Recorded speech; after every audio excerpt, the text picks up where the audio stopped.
In trying to inspire creativity in myself, I went and rewatched my top 10 games of last year.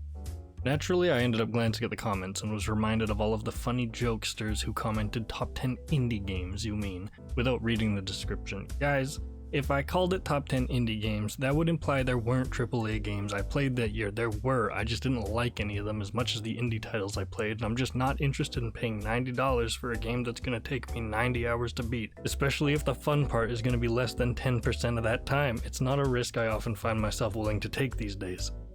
But I noticed one comment saying I should make a list of games I can beat in under an hour. Now I can almost guarantee that guy won't be back here to see it, and I'm pretty sure they weren't serious, but something about that idea was kind of funny to me and I started thinking about it. And now that I have the end of the year approaching, I figure I may as well get back into editing something besides stream VODs.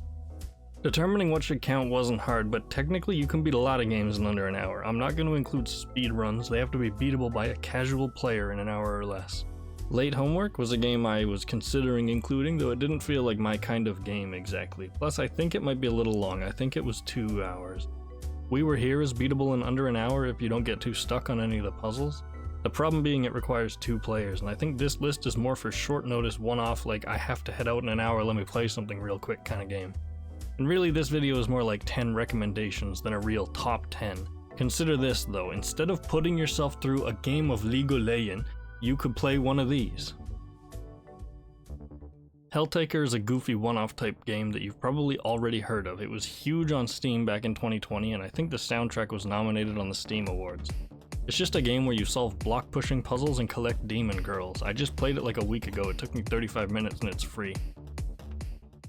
This is a cute little puzzle game that I very recently played. It's a really cool game that lets you progress by giving you information instead of power-ups. It's a game that teaches you how to beat it by having you solve its puzzles. It's really one of the best puzzle games I've played this year, and it does well making you feel smart for figuring it out. One caveat being I don't think it'll take you an hour on your first try. It took me about an hour and a half. But if I were to go back in, it would probably take me 30-20 minutes.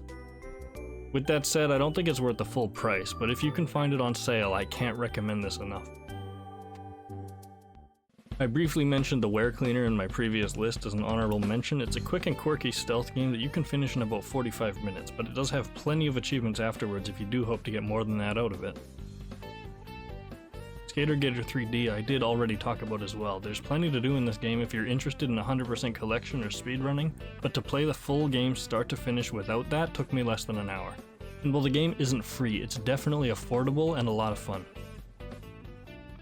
To me, Crazy Taxi is just a normal taxi. Snakeybus is a fun and chaotic take on the classic Snake. Your objective is to pick up passengers and drop them off, and every time you do, your bus gets longer. Unlocking everything and all the achievements only took me about 70 minutes. The physics in this game are completely broken, which in this game is a positive. The driving feels good, and it's a ton of fun to boot this game up every now and again. It's surprisingly relaxing. There's no timer, and it does allow you to collide with things. This game doesn't end until you stop moving.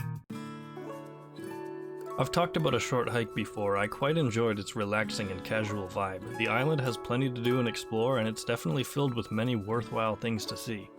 So hurrying to the end is probably the wrong way to play it, but to simply finish the game's main objective, it only takes about an hour. Frog Detective is a very goofy game that plays out like a detective parody. All 3 of the games only take about an hour each to finish. Obviously with that runtime, the cases don't take a lot of thought to solve. They mostly play out like trading quests until you get to the ending, but they're all quite charming and pleasantly silly. Monument Valley is perhaps my favorite game on this list, the main downside being it's quite expensive for a game this size if you can't find it on sale.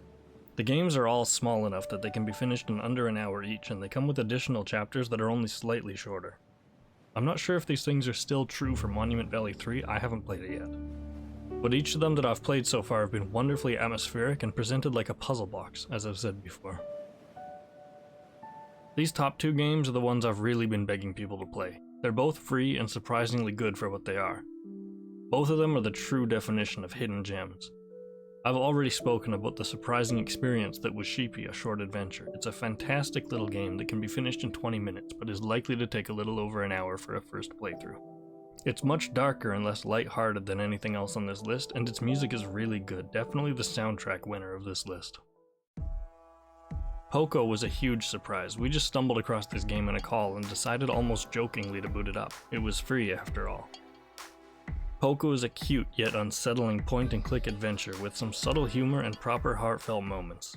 You meet a handful of characters all designed around the 5 senses that all need some kind of help. It only takes about an hour or just over to help them all and complete the game, but most of them leave a lasting impression that leave me caring about Poco long after playing it, especially John.